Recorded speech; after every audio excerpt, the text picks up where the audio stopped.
This is a Smitty Middy Show, web exclusive. Welcome back to another Smitty and Middy Show web exclusive brought to you by Kev's Cards, your one-stop shop for amateur trading cards. Joining us today is Kyle Grimald, the host of Second Thoughts Hockey Podcast. Kyle, first of all, thanks for joining us today. It's a pleasure to have you on. Yeah, boys, it's good to be on. Great to finally chat with both you guys. I get a chance to listen to your show when it comes out every Monday. Absolutely love what you guys do. So it's nice that we finally get to kind of meet up together here. Exactly. I've heard your voice because I've listened to your little stuff on Instagram and stuff too, and listened to the show. So it's great. It's always great to put a face to the other. Face to the name, yeah. Exactly. And basically all we try and do here is we're just trying to shoot the shit and not do anything specific. So what do you want to talk about first? You want to go right into the NHL? I mean, I feel like we do the North Division so much now. Yeah, I feel like that's the one that everyone kind of covers. It's hard, right? Because you try and, we're all living in Canada and we want it to be as diverse as possible and not be biased, but it's tough when we live in a Canadian market and that's where all the action seems to be. But I mean, there's a lot of other news going on throughout the league, but the Canadian division just seems to be the most.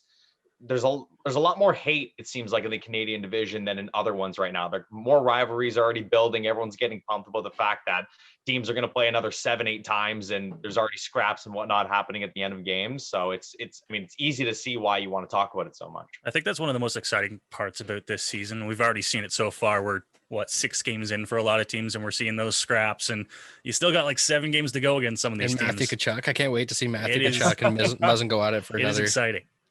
I was hearing people say that because they're going to play each other so often, the whole hype and the rivalry is going to die down. What do you guys think about that? I don't buy it for a second. I think it's only going to enhance the hate and the rivalries between them. Well, I think it'll depend on the teams, right? I don't imagine Ottawa versus Toronto is going to be as exciting in Game 7, right? Because Ottawa's not that good. No, but the Battle of Ontario, they're the only ones that beat them. I think the only problem is when we talk like McDavid, when he's saying that the NHL should stick with this because God forbid that people making $100 million have to travel a little bit.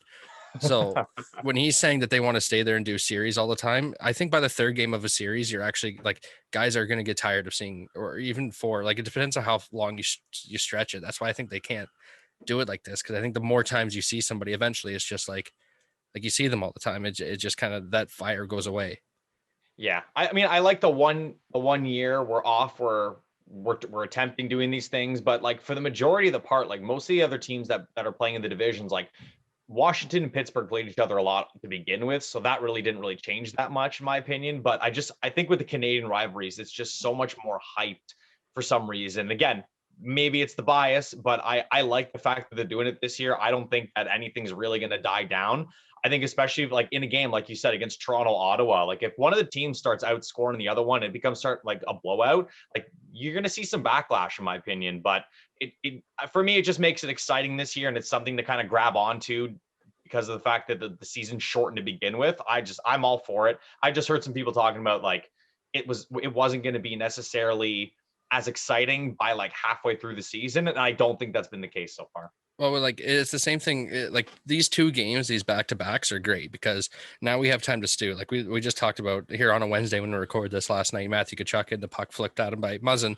We're going to have to go weeks before we see that again, which is great because it builds that up. It's the same thing we saw last year with Cassian and Tkachuk. Yeah. We had a couple of weeks in between those games and everything talking up. Nobody cared about what Edmonton was doing in those games. They cared about what was going to happen to Tkachuk. And it was the talk. It was the talk for 2 weeks leading up to that game. No, yeah, and that all that did was just build up that rivalry even more and more. And it's the same thing, right, with the Calgary Toronto. No one's talking about the fact that Toronto just went in and swept Calgary. I feel like Calgary's not even upset about the fact that they lost both games. They're more upset about the fact that Tkachuk had a puck flip at him, and then they want revenge or something. They don't even care if they lost the 2 games, I think. He's such a little weasel too. He pile drove onto Freddie Anderson. He basically just he said, and then afterwards he says, it's just it happens. It's just whatever happens. I didn't mean to fall onto him, but if that's what they want. No, you jumped in the air and you landed on his head. You purposely fell onto his head. I don't know. He's just such a little weasel. It's just another one of those players. It's another Marchand. It's the situation where if every time stuff's happening, you're involved, maybe you're the problem, right? He's also on my fantasy team, so.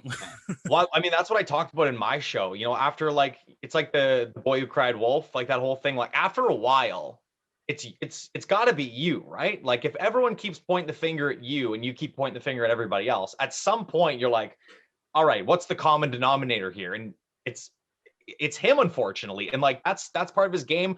Brad Marchand has done an incredible job at like bringing on that persona and like owning up to it. But like I feel like Kachuk is trying to be this whole innocent, like, oh, it's a cliche and classic that they're gonna call me on this. But like you took out Mark Scheifele last year. Maybe that was accidental. Maybe it wasn't. You've had incidences with Zach Kassian. And yeah, like I watched the video. I tried to be objective to it, but I watched him in the air and then his leg out of nowhere comes up and then drives down into Jack Campbell. And I'm like, that's not a natural movement. No, yeah, you don't fall with your knees like that when you're on skate. Like you just don't. Yeah. Anyone who's been on skates knows when you're in that situation. Usually, if you're trying not to hit a goalie, you're gonna fall kind of like on your chest because you're gonna try and roll around him. And he didn't. He fell straight on him. It was. I got plenty more games to figure that out though. I was gonna say, yeah, I'm excited for it. It'll. One thing we talked about this past week on our podcast is, and we didn't even really get into the trade, but the Line A trade, obviously, everything going on with that. Tyler was really upset with players wanting out of places before their contract's up. Well, we can get into that. Well, what did you think about the trade overall? Yeah. Like, is there a winner in that trade, and who is it? I mean, in all honesty, like if you have to pick between Winnipeg and Columbus, it's Columbus. Columbus was able to not only get a 40-goal scorer who's 22, you got a depth center who could end up being a top 9, top 6 center in the NHL, and Jack Roslovic. I mean, he had 30 points the year prior, was sitting out the season because he wanted to trade as well. It's a situation where I can see both teams winning, but if you're Columbus and you think about this, what do we normally see in these hockey deals? We see a high-end like center or forward. They were involved in one with Ryan Johansson and Seth Jones, right? Like they got a premier number 1 right-hand shot defenseman for a centerman who at the time was their number 1 center, but now is kind of like a second-line center. And Seth Jones is one of the top 15, 20 defensemen in hockey. But in this trade, with all of the defensive issues going on with Winnipeg, I don't understand how they weren't able to pull the trigger and grab a defenseman from Columbus. That was my biggest takeaway from it. Winnipeg got incredible depth up the middle, and now they've got a 3-headed monster in Scheifele, Dubois, and Stastny. But you lost a 40-goal scorer in Line A. Roslovic wasn't playing on your team, but he was another depth piece where he's just another guy on that team. But I look at their defense. Like Neil Pionk had a great season last year offensively, but defensively, he's not the biggest defensive stalwart. Josh Morrissey's a really good defenseman, but I think outside of that, there's nothing that really scares that D-core, and you're putting a lot of pressure on Hellebuck to hold the fort every night. That's exactly what I talked about, where I really don't care who won the trade because these players handcuff their teams in such a way where they had no choice. Like any other team who's going to come to Winnipeg or Winnipeg's going to go to try and move Line A, they're going to say, go screw yourself. I'll give you a 5th round pick because he wants out. Like there's nothing you can do about it. He wants to leave. Everyone knows he wants to leave. Same with Roslovic, same with Pierre-Luc Dubois. And we talked about, I actually think that, Winnipeg is the winner in this just because we hear so much when Line A gets shipped over that he's a massive problem. And like you talked about before, if it keeps happening and it's happening to the same person, then that person's probably the problem. And like Blake Wheeler was very adamant, very outspoken to say that, it's Line A. Like Line A is a problem in the room. He is a huge problem. And if you think him and Torts are going to work out well together, like, and you get Pierre-Luc Dubois back, who is easily a number 1 center, an amazing hockey player. He just didn't care. Like he stopped caring early. He stopped caring last year in the playoffs, to be honest with you, when him and Torts were going back and forth. So to me, Winnipeg is probably the team. So you're the tiebreaker. I don't like this trade at all, just because of everything that went down. And like we went into it, like people wanting out, and Line A's what was like a farewell letter to the Jets. Yeah, to the Jets. Don't get me started. If you ask for a trade out of Winnipeg, do not go back and write something saying Winnipeg was so nice to me. I love the city. It was the birthplace. Like, no, go screw yourself. You asked to leave. You asked out of the city. I knew that would get him fired up. Oh, that gets me. I will give Line A this. He didn't quit on the team. That's true. Like Pierre-Luc Dubois stopped playing hockey. Like he was out there racking up minutes and had a goal in 5 games. Laine's first game out, 2 goals and an assist. He looked dominant in his first game. He looked faster. He looked better. I don't know. I'm not in the room. I don't know the relationship that Laine had with the guys, but I can only imagine. I mean, John Tortorella, sorry, he's worked with superstar players before. I think Laine, you've seen it with all kinds of players. We've seen it with Ovechkin, right, getting into trouble with coaches before, and look at the guy he's become. I think that Laine is going to go to a team where their whole mantra is all about effort. It's all about battling. It's all about getting back on the forecheck. If anything, this just makes Laine a better player, in my opinion. We'll see if it turns him around, right? I mean, I think Torts has the ability to do that. Let's talk about some of the other teams around the NHL. We talked about how we talk a lot about the North Division. Has there been a team that you've been really impressed with throughout this first 6 games of this season? I think it's St. Louis, to be honest with you. I think they're 4-1-1 to start the season. There were a lot of question marks about if Binnington was going to get back to his Stanley Cup performance like he did, a couple of years ago. They lost Alex Pietrangelo. I know they brought in Corey Krug, but another guy, Vladimir Tarasenko's not playing for them. And I know they brought in Mike Hoffman, but Hoffman and Tarasenko are comparable. The fact that they've gone in and they just took out, the team, the Vegas Golden Knights, that acquired, Alex Pietrangelo. I think, surprisingly, the start that they've had, the division and how tough it is, that's a team that I'm, relatively not super surprised about, but just based on the difficulty of other teams in that division, they've gotten off to a really good start. The LA Kings, another team, I think they're like 2-1 or 3-2 or something like that. They've gotten off to a pretty good start, not necessarily blowing teams out of the water, but they look like that they're competing each and every night. And some of their players, because they've got a couple guys still, they've got some pretty young players. They've still got Anze Kopitar and Drew Doughty, and they've kind of been holding their own over the last little bit as well. And they still got a goalie that can stand on his head. That's what the whole league comes back to is goaltending. And I've had the opportunity to know Benner, from the first time he came into the OHL, being in the room with him pretty much all the way through, and seeing him even in the ECHL when I was in Kalamazoo, going to school there while he was playing for the Kalamazoo Wings. He's such a good guy, but he does need that extra push of encouragement for sure. And them like that chip on the shoulder, right? Exactly. And then them moving off of Allen, shipping him out and saying, okay, kid, this is your team, take them. This is your team to take. We're riding you till the end. I think that made a huge difference for him, like overall, for sure. Yeah, I agree. Yeah, he's gonna. And the Blues are a team that, where do they sit right now in the division? Second, right behind Vegas, I think, something like that. I mean, as he has it up on his phone, like we're on video, we can see see that it's up on your phone already early on. But I mean, they're a team that are we going to be surprised if they do well? Maybe a little bit, but I mean, they'll have to be a streaky team. I think it's without Tarasenko too, right? They're going to be one of those teams that if they have a hot streak somewhere in the middle of the season, that could be what really makes or breaks where they sit in the standings come the end of the year. Well, that's why it's so important, right? To get out to this hot start. Not only do you have a condensed season with, only 56 games as opposed to 82, but you're playing some teams consecutively. And if you can rattle off 3 or 4 wins in 5 or 6 nights, like that pays huge dividends moving forward. Where if you do go on a slump, you have that cushion to kind of figure things out and then move on to the next series, right? Like that's why it's so important. Like teams who start, out of the gate a little bit slower than most, it's going to be even harder to catch up to those teams, because you're playing in the same division, that those are the teams you're only exclusively playing, and you have less time to do it. Something we were talking about before, and I'm actually interested to have the conversation because we stopped having the conversations that we could purposely have it here. We're seeing Seattle come into the league next year, and is it going to be a complete reshift of the divisions? Or are they just going to move the Pacific, move them in there? And if they do that, who's leaving? Because like you look at the time zone differences between these teams, and I just don't know, like, are they going to ride with an extra team in the Pacific? I just don't know what they're going to do.